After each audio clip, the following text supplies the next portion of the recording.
गुरुदेव, आपने सूर्यवंश के राजाओं का, चंद्रवंश के राजाओं का बड़े अद्भुत तरीका से वर्णन किया, लेकिन हे नाथ, जो हमारे इष्ट हैं, जो हमारे कुल देव हैं, उनकी कथा को आपने इतना संक्षिप्त कर दिया। और श्री परीक्षित कह रहे हैं, राजर्षि परीक्षित कह रहे हैं, क्या आप लोग भी इसको गहराई से ध्यान देकर के सुने और अपने हृदय में उतारने का प्रयास करें। पूरे को बढ़ाओ, केवल बस यही दो बढ़ाते हो।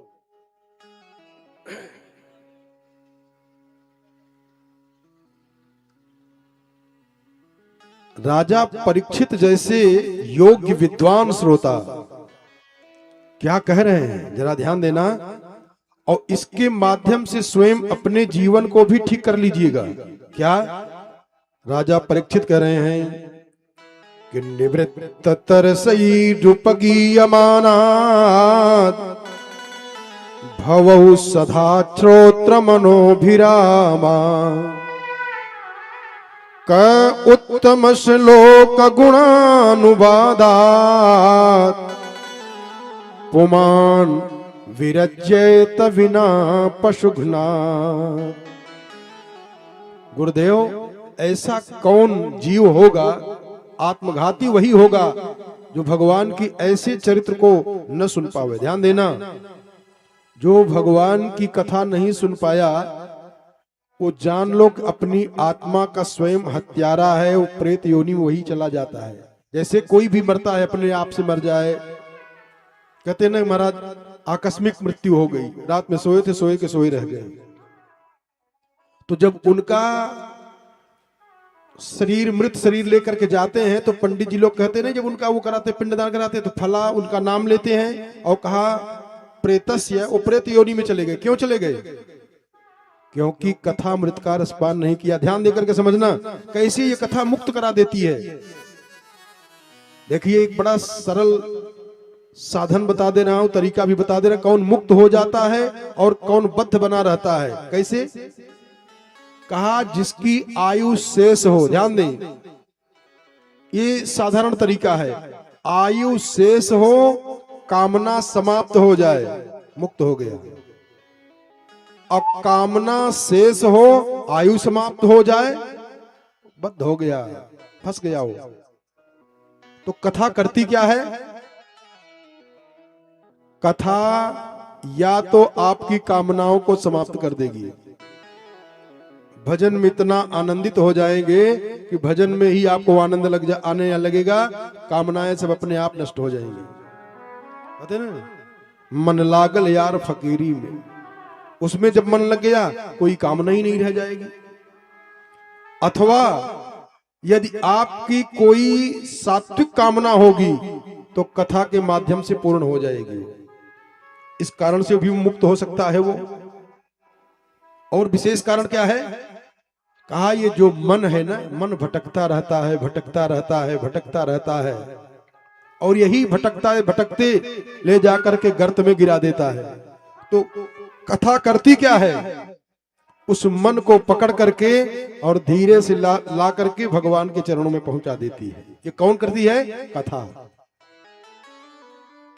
तो आचार्य प्रवर श्री सुखदेव जी कह रहे हैं कि निवृत्त तरसई, आचार्य प्रवर जी से राजा परीक्षित कह रहे हैं कि गुरुदेव, निवृत्त तरसई रूपगीयमानात् भवौ सदा श्रोत्र मनोभिरामात्, ये भव रोग की औषधि है। इस औषधि को लेते रहना चाहिए, लेते रहना चाहिए। जो बुद्धिमान है वो नियम बना लेते हैं, चाहे थोड़े ही दे। भगवान का स्मरण करना परम आवश्यक है तो परम आवश्यक है। और जो न सुन पावे उनको कहते हैं कि पुमान विरज्येत विना पशुघ्नात्, उन्हीं का मन नहीं लग पाता है जो अपनी आत्मा के हत्यारा हैं। हमारा कैसे? ध्यान दें। और इसी श्लोक का भाव लेकर के गोस्वामी जी ने रामचरितमानस में बताया। जय हो। क्या कहा? श्रावणवंत को, क्या इशारा कर रहे हैं? बोले श्रावणवंत को अरियस जग माही श्रवणवंत मतलब जिनको कान हो, और कान होने के बाद जो भगवान की कथामृत का रसपान न कर पावे, कहा ऐसा दुनिया में कोई हो ही नहीं सकता है। कहा महाराज तो कुछ लोग तो कथा नहीं सुन पाते हैं, क्या कारण है उनका? क्या उनके पास कान नहीं है? कहा कान है, लेकिन फिर क्यों नहीं सुन पाते हैं? कहा एक बीमारी पकड़ लेती है इसलिए नहीं सुन पाते हैं। क्या? बोले श्रवणवंत को हरे अस जग माही।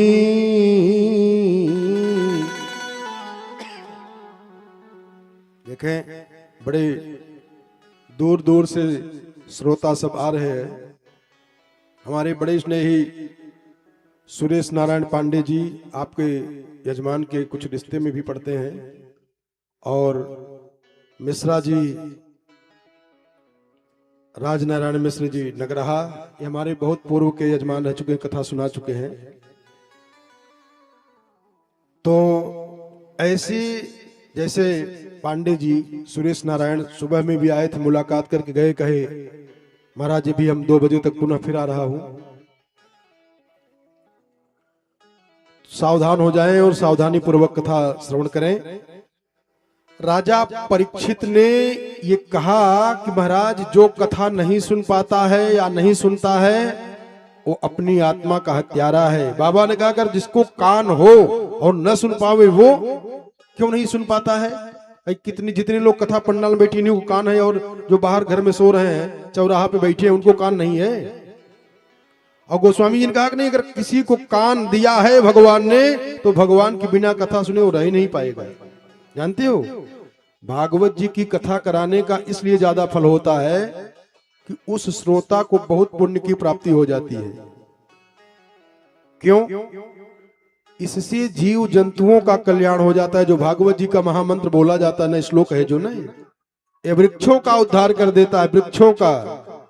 अगर आपकी मर्जी कहे तो कोई वृक्ष सूखने वाला हो, लगता हो आपको कि सूख जाएगा, और कोई भागवत जी का जानकार हो, किस छंद में श्लोक लिखा गया उसी छंद में जाकर के 2-4 बार सुना दे, 2-4 बार तो ज्यादा हो जाएगा, या तो पेड़ जल्दी से जल्दी नष्ट हो जाएगा या बिल्कुल हरा भरा हो जाएगा।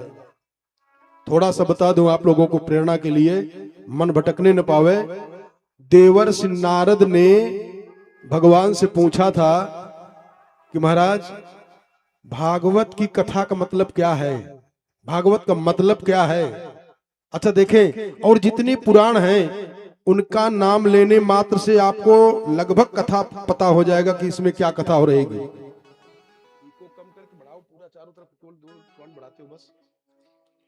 जैसे शिव महापुराण, ये सुनते मान आप जान जाएंगे कि इसमें भगवान शंकर जी की कथा है। विष्णु पुराण आप जान जाएंगे कि विष्णु भगवान की कथा है ना ऐसा?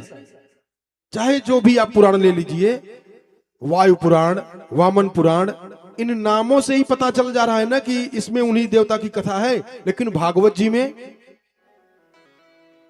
श्रीमद् भागवत जी में कौन सी कथा है? अब इसी पे आवाज बढ़ाओ धीरे धीरे। नारद जी ने भगवान से पूछा कि प्रभु हमको भागवत का मतलब बता दे, भागवत का मतलब क्या होता है? तो भगवान ने कहा कि वो जो नाला बह रहा है उसी में कीड़ा बह रहा है, उसी कीड़ा से पूछो तो बता देगा। नारद जी गए और गंदे नाले के कीड़े के पास जाके कहा भैया भागवत का मतलब क्या होता है? कीड़ा मर गया। लौट करके आए और भगवान से कहा महाराज वो तो बता नहीं पाया, मतलब मर गया।